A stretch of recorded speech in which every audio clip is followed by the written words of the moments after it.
Don't forget to like the video, share your thoughts or story in the comments, and subscribe to stay updated with our latest stories.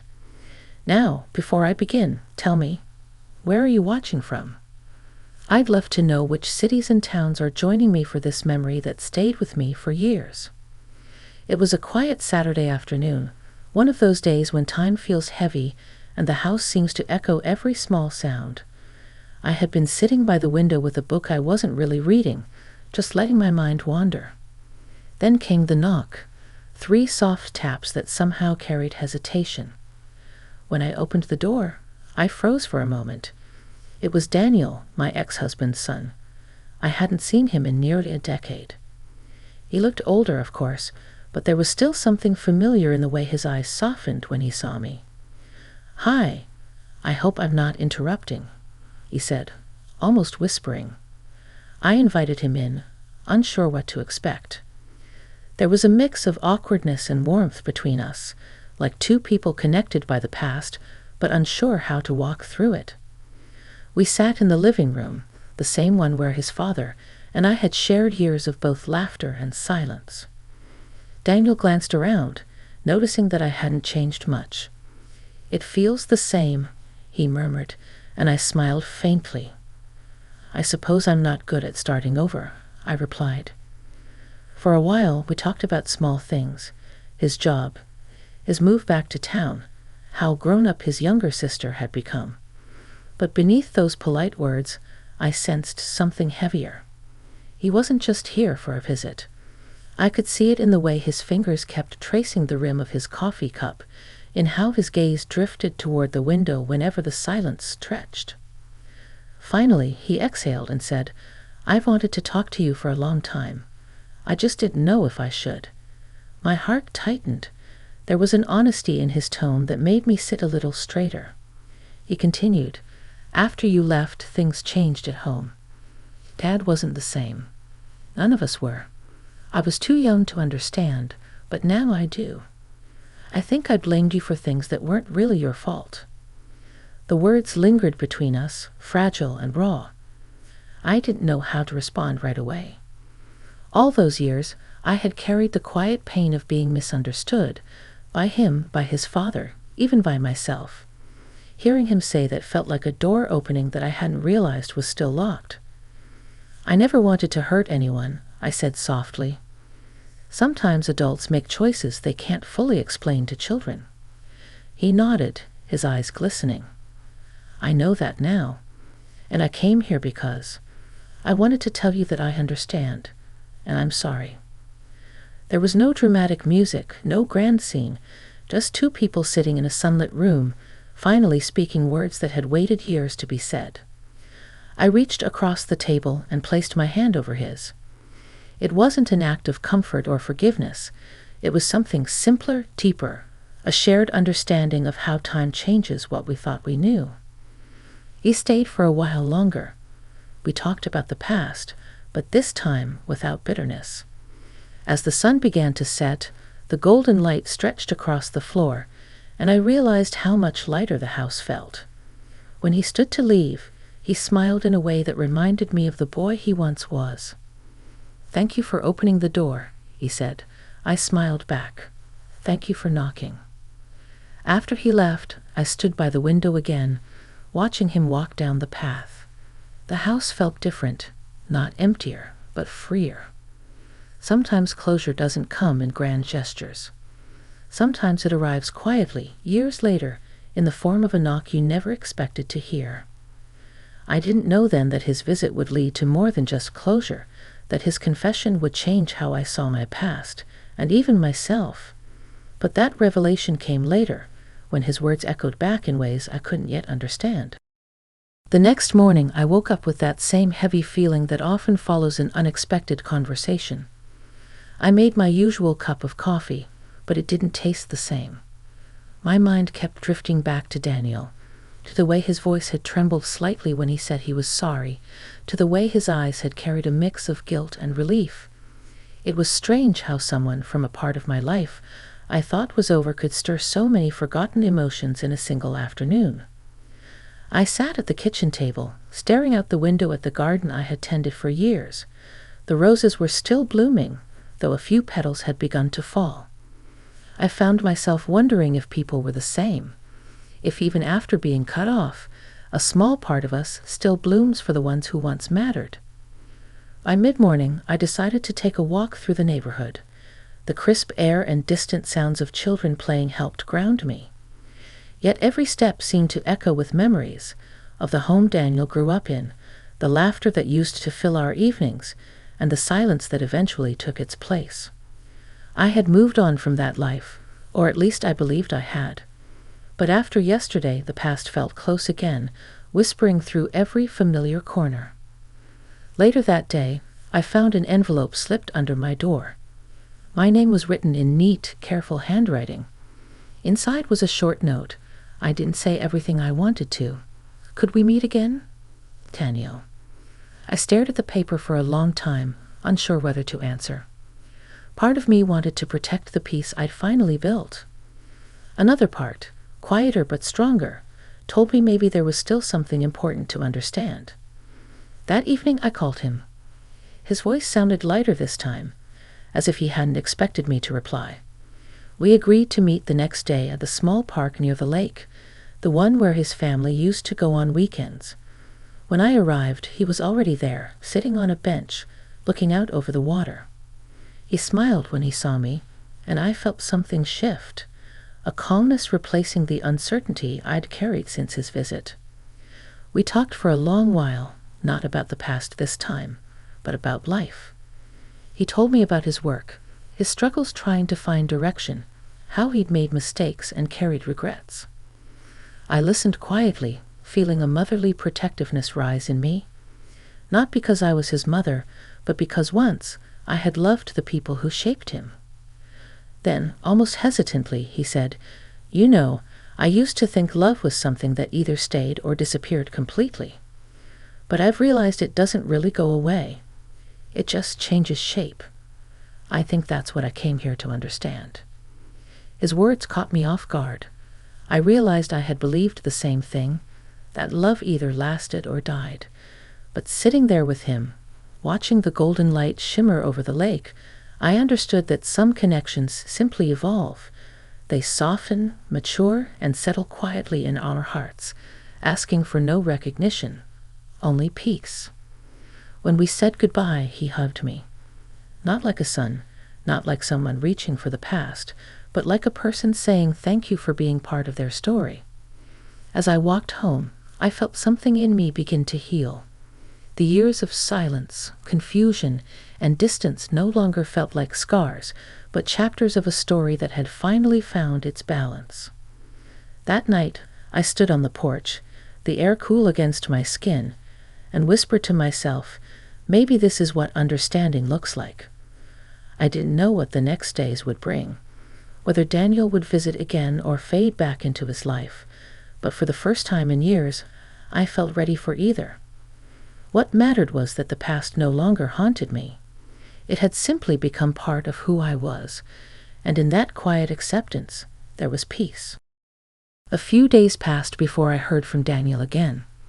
I thought perhaps our conversation by the lake had been enough, that we had both said what we needed to say and could quietly move forward.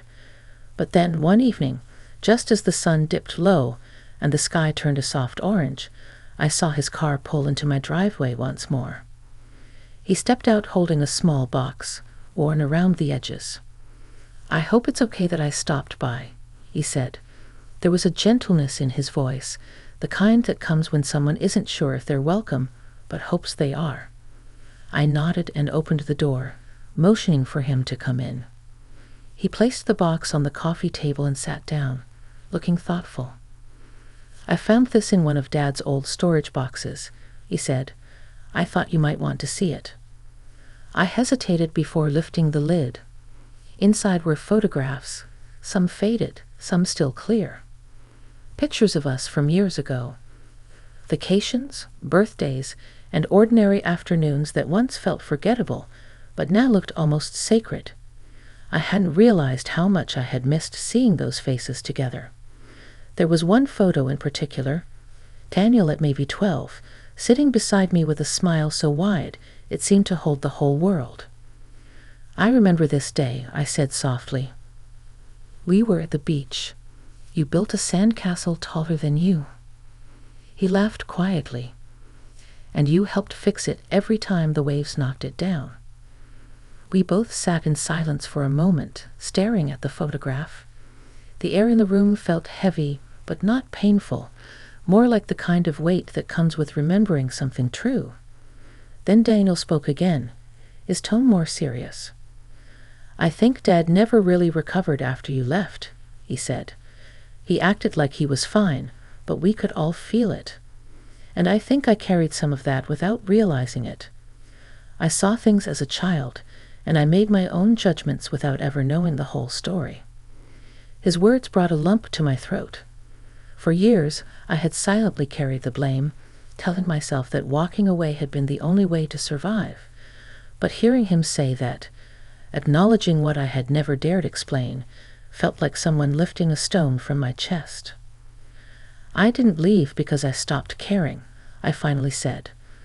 I left because I couldn't keep losing myself in trying to fix what was already broken. He nodded slowly. I understand that now. And I think Dad did too, in his own way. He used to talk about you sometimes. Not angrily. More like someone remembering a lesson they learned too late. We sat there for a long while, the silence between us no longer uncomfortable, but filled with quiet understanding. Then he said something I hadn't expected. I wanted to tell you that after he passed, I went through a hard time. I kept wondering if I'd ever really made peace with everything. But talking to you, being here, it's helped more than I thought it would. I reached for his hand. Daniel, healing doesn't happen all at once. Sometimes it comes in small visits like this. Sometimes in silence. What matters is that you showed up. He smiled faintly. I'm glad I did. When he left that evening, the house didn't feel empty. It felt alive again, as though the air had shifted. I lingered over the photographs long after he was gone. Each one held a piece of a life that had ended, but somehow continued to ripple through time. As I tucked the box away, I realized something. Forgiveness isn't always about saying the words. Sometimes it's about understanding why someone left, or why they stayed silent, or why it took years to knock on a door that was always waiting to open. And for the first time in so many years, I felt that maybe I had finally forgiven myself too. A week later, I found myself standing in the same spot by the window where it had all begun, where Daniel had first knocked and brought a wave of memories back into my life. The days since his last visit had felt strangely calm, as if life itself had paused to let me breathe. Every morning I would catch myself thinking about our conversations, how something once broken had quietly been mended through honesty and time. Then one afternoon I received a call. It was Daniel. His voice sounded lighter than before. I'm leaving town for a while, he said. A new job. It's something I've wanted to do for years. I could hear the excitement beneath his words, but also hesitation. Before I go, I wanted to see you one last time. We met that evening at the same park by the lake. The autumn air had turned cooler, the trees glowing in shades of amber and gold. The light reflected on the water like fire, and for a moment, it felt like the whole world had softened around us. He walked toward me with that same thoughtful expression, the kind that said he had something more to share. We sat on the same bench as before, a familiar comfort in the quiet. I used to carry a lot of resentment, he began. I blamed people for things I didn't understand. But now I see that love isn't about holding on. It's about learning when to let go. I nodded slowly, watching the ripples on the lake. It took me years to learn that too, I replied. Sometimes letting go doesn't mean forgetting. It means remembering without pain. He smiled softly. You know, I used to wonder why you never reached out. But now I think, maybe you were giving us space to grow up, to understand things in our own time. His words touched something deep inside me, something I hadn't been able to name all these years. I hoped you would come to that on your own, I said quietly. Sometimes silence can be an act of love, too. We talked for a while longer, not about the past anymore, but about what lay ahead. He told me about his plans, his hopes, and the small ways he'd begun to rebuild himself. I shared my own changes too, how I'd started writing again, tending the garden more, learning to enjoy solitude without feeling alone. As the sun began to sink behind the trees, Daniel turned to me and said, "You changed how I see things. Not just about the past, but about people. You reminded me that sometimes understanding comes much later than forgiveness, and that's okay." There was a long silence after that, the kind that doesn't need filling.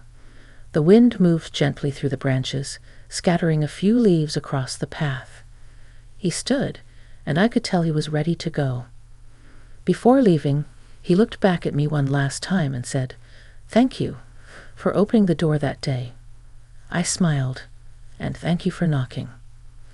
After he walked away, I stayed on the bench until dusk. The lake had gone still, mirroring the darkening sky. I thought about all the years that had passed, the pain, the misunderstandings, the silence, and how a single conversation had brought everything full circle. When I finally stood to leave, I felt lighter than I had in years. Some stories, I realized, don't end with grand gestures or final words. They end quietly when hearts find peace in the truth. That night, as I turned off the lights and let the stillness of the house settle around me, I whispered to myself, "This is closure, not the kind that shuts doors, but the kind that opens hearts." And somewhere deep inside, I knew Daniel's knock hadn't just changed my view of the past. It had reminded me that it's never too late for understanding, and never too late to find a gentle kind of grace.